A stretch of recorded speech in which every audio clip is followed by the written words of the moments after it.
lives now. So, well, I just finished up a sweet little podcast with Don Desalem. He's running for city council. If you missed it, check it out on the Woodland Park Underground, both on YouTube and Facebook. I want to talk a little bit about kind of why the hell I'm running for council, as I'm going through and I'm talking with candidates, and I've actually put the invitation out to quite a few of the different candidates via Facebook, via emails. I'm also going to send a formal email to all of them. Again, I'll bug them a little bit more. If they think I'm not going to bug them, if they don't give me an answer, oh no. I bugged Noel for a while before he said yes. I talked to Don a few times before he said yes.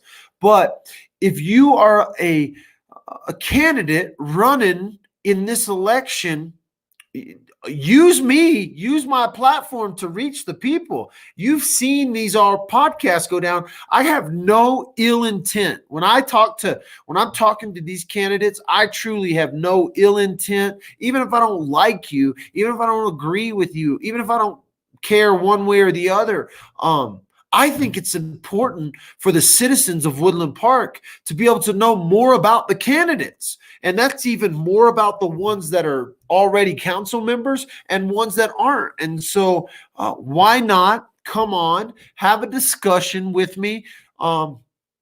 Let's talk about what you love about Woodland Park, why you're running for council, and then let the people make a decision.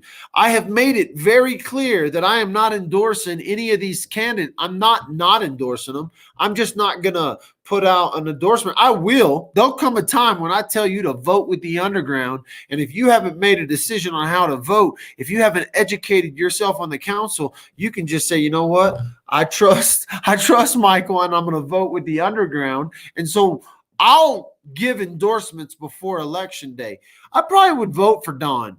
I think Don's a working man. I think he's got some, he needs to work out some articulation on the issues, because it's going to take some articulation when we come to these forums. It's going to take some things that you got to be able to articulate to people so that you can be effective. You're representing the people. And if you're going to sit on a council with people, you got to be able to articulate the ideas so that other council members can draw from it and they can take ideas from it. So I think Don would make a great addition to council. I think there's some things that he'll grow in and he'll continue to grow through as doing this, as will I. But right now, I kind of want to tell you a couple of stories.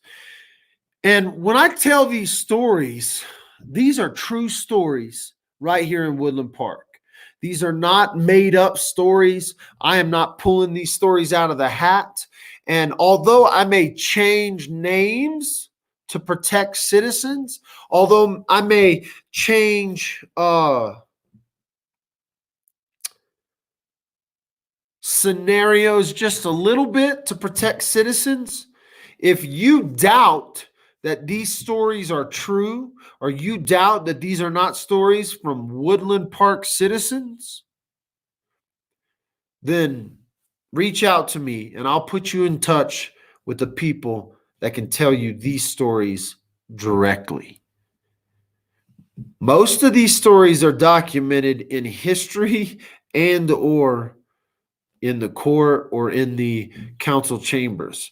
And so when I tell you these stories, these aren't stories that I just know about, but these are stories that have been brought to me by citizens in Woodland Park. And there's multiple common factors in the stories I'm about to tell you. And these stories are held together by multiple common factors.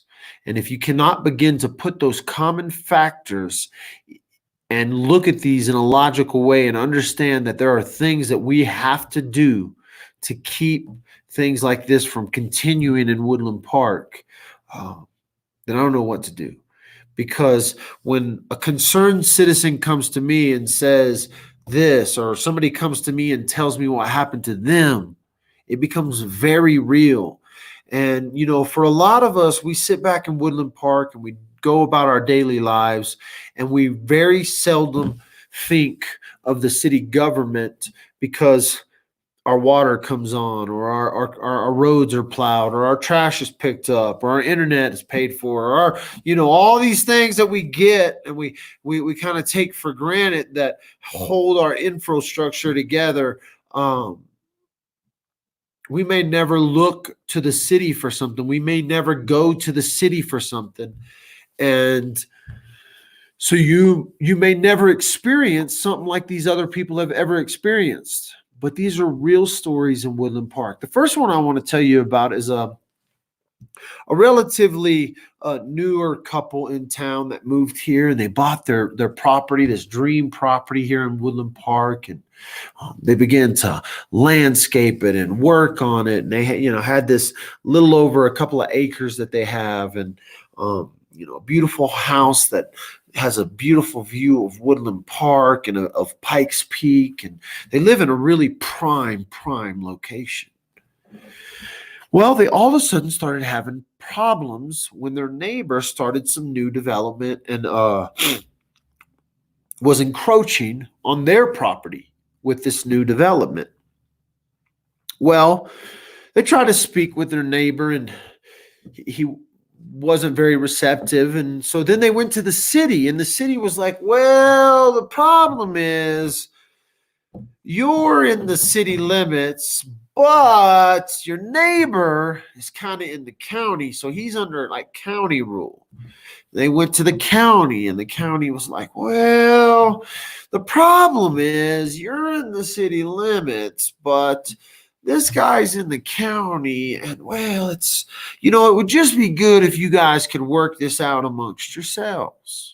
Well, they went through back and forth, and after having their property, one kind of overrun and destroyed a little bit, trees cut down, dirt turned over, and things, rearranged from the natural beauty of what Woodland Park is. All of a sudden, okay, we're gonna put up a little, divider here, a little fence here.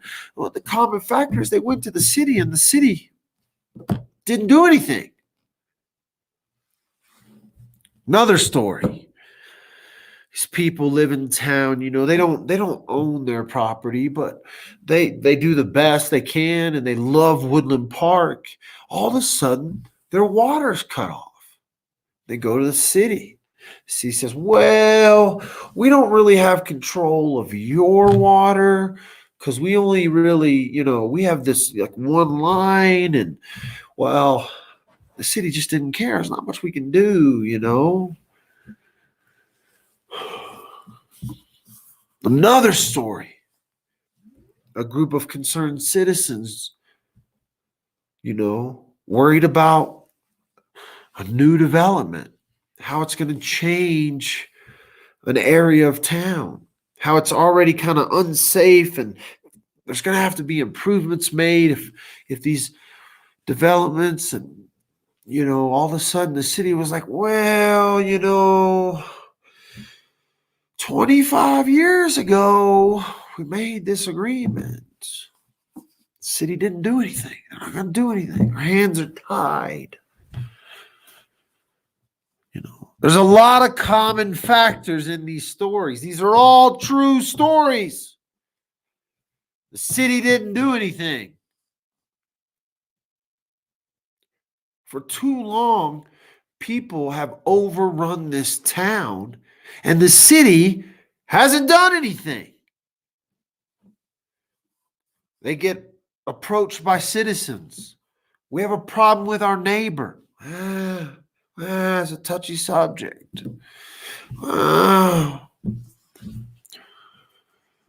There's other common factors in these stories. I'll let you figure those out. I can tell you this. If you vote me for council, if you vote Dalton for council, if you put me on city council, the next time I tell these stories is somebody did something. Somebody will do something if I'm elected for city council. They tell me maybe not. Sitting council members have told me you can't do anything as a city council member. You have to, follow this and follow that and charter this and charter that. Well, if the people of Woodland Park are having problems and they've elected someone onto their city council to address those problems with the city, then I think I can do something. So many, many stories about citizens going to the city, seeking help, seeking understanding on situations, and the city sits back and doesn't do anything. We could talk about lawsuits. There's a couple of active lawsuits happening at the city right now because the city didn't do nothing.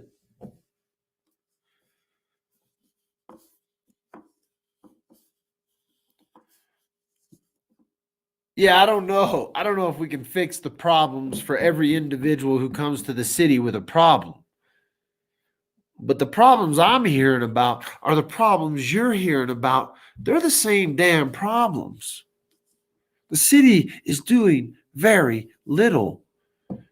They're living on this reactive. They're trying to fix problems on the reactive. You got to have foresight. You got to look into the damn future, which none of us are qualified to do, by the way. When I ask the question, what do you want to see Woodland Park look like in 20 years? It's not that I think he's going to be able to tell me or I can tell you what Woodland Park's going to look like 20 years ago. I don't think 10 years ago people could have told you what Woodland Park was going to look like. But there were some developers 25 years ago that knew something some of the city didn't. That knew something they could slide by. And those guys have continued to do that for years in this town. Man.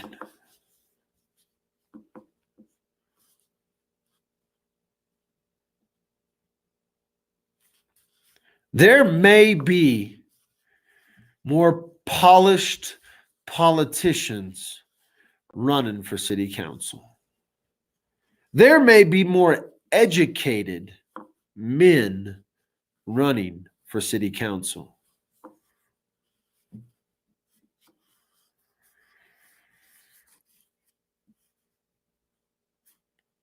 But are they willing to tell you they're going to do something and then follow through with it? We shall see. I damn sure know I'm going to try to do some shit while I'm on city council, because I've sat back for 10 years and watched city council run circles around themselves. I've watched the Val Cars stand up and talk for 2 hours, all of a sudden just to throw their hat in and say, well, it's for the sake of damn time, let's just vote. Well, what are we going to vote on? And they just completely backbone out. I read these damn election signs all over town, and they almost turn my stomach a little bit. I don't know how we can address certain situational issues that come up revolving around developments. Don't know yet. Don't even know. Not even going to try to pretend like I know.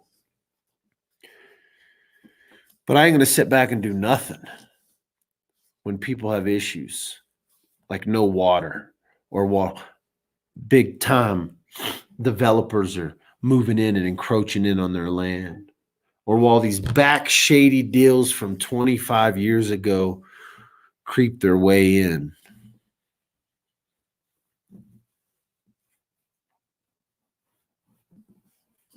But it takes a council of people. Just like we sat across from Dawn tonight, just like when we did a webcast with Noel, the one thing I know how to do is draw some ideas out of people to get a conversation started. Not just, oh, let's talk about a bypass. Well, listen, let's make a decision. Are we going to go for a bypass or are we not? Let's make a decision. Are we going to look and stop something that they wrote 25 years ago, or are we just going to bend over and take it? I don't trust the city attorney. Can I say that out loud? I don't know if I can say that as a candidate for city council, but I don't trust him. That's my opinion.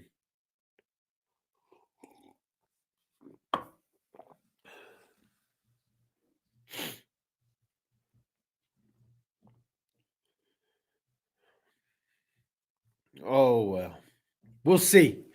We'll see. We'll see what happens. We'll see if we can navigate this little political candidacy. We'll see if social media plays a part.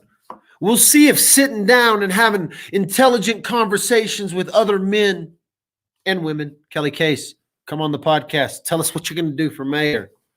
Come on, Kelly. I know you're listening. Val, I got us a place. We can have a little discussion.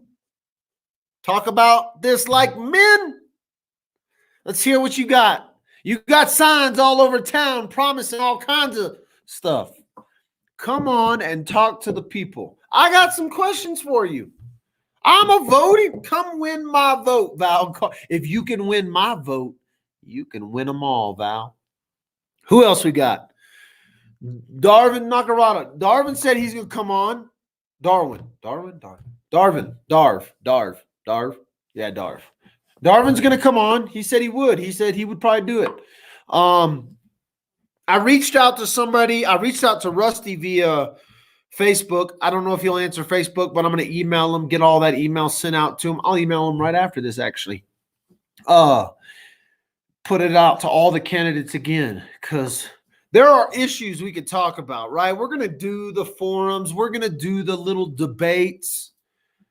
But the truth is, we got to find out if we can work together. That's really the truth, is because a council of people that come together and just run circles around each other ain't going to get nothing done.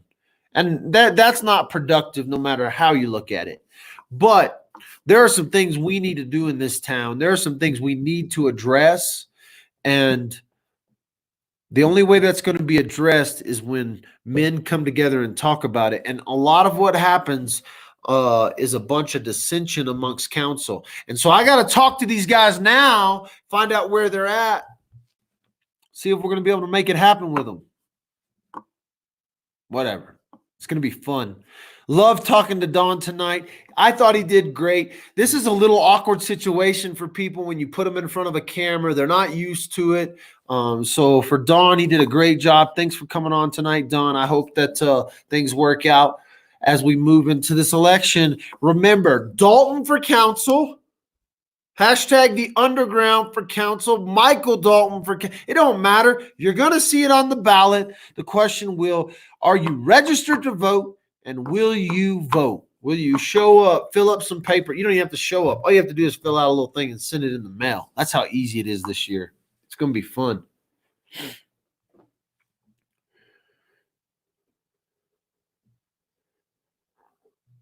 Boop, boop. All right. I'll see you guys later. Remember, Dalton for council, the underground for council, everything else is just the same.